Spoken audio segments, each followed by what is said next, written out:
being in an abusive relationship, you don't feel loved, you don't feel worthy of love, you feel like you deserved what it was you went through.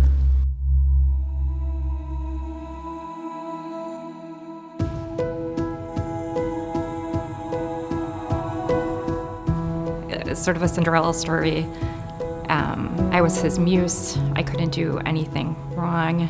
Everything was all peaches and cream at that point. Nothing had been shown yet.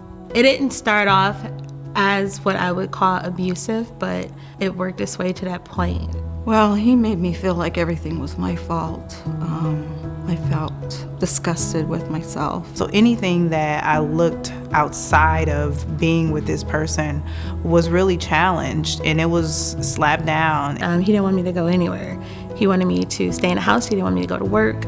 Did not want me to take my kids to school. Once I got pregnant, then the physical abuse started. Slapping me and shaking me and then throwing me down. I was pinned up against a wall by my throat with my hand behind my back. There were times when my children were small and they tried to intervene. He would threaten that if I left, he would kill me and he would kill our son, and I believed him. When you're experiencing violence, you try your best to shield and protect your kids from it, but they see it, right? They know it's there. I actually thought that I was hiding it until maybe a couple years ago. My son, he's my eldest, he made a comment about it. And I had so many people asking me, why didn't you just get out? And I want to help people understand that it's not that easy. You know, I would get asked, well, what did you do that he hurt you? I kept believing I had fixed myself, that everything was my fault, from the way I dressed, to the way I looked, the way I acted, to my job, to the way I parented. I really was willing to leave everything behind, and I did.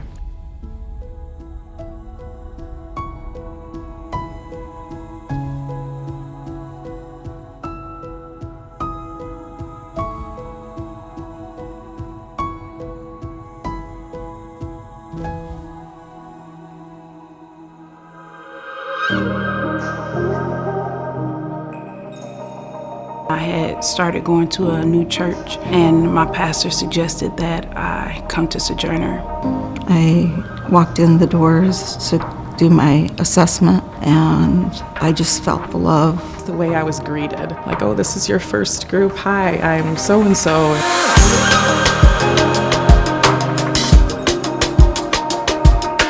I felt like I belonged somewhere, finally.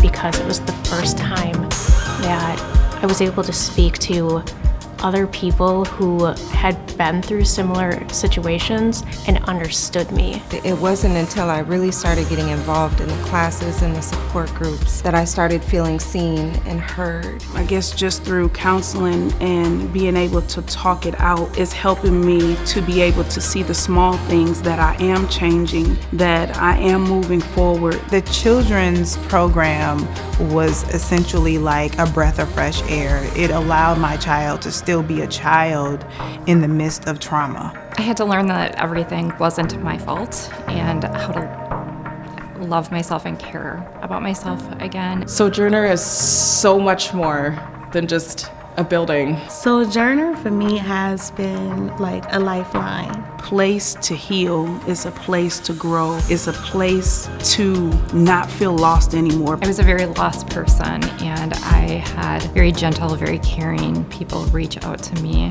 They understood how I was feeling. They understood what happened to me, and it was a turning point for me.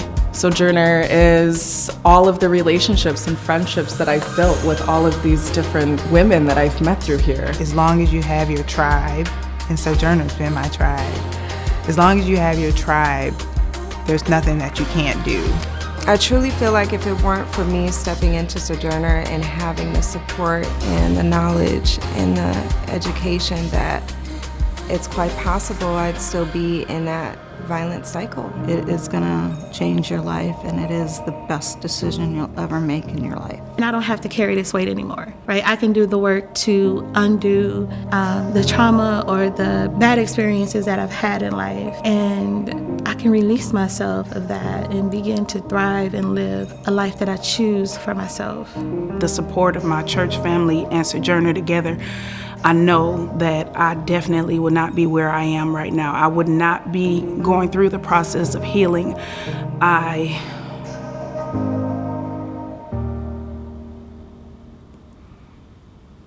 don't even know if I would be here.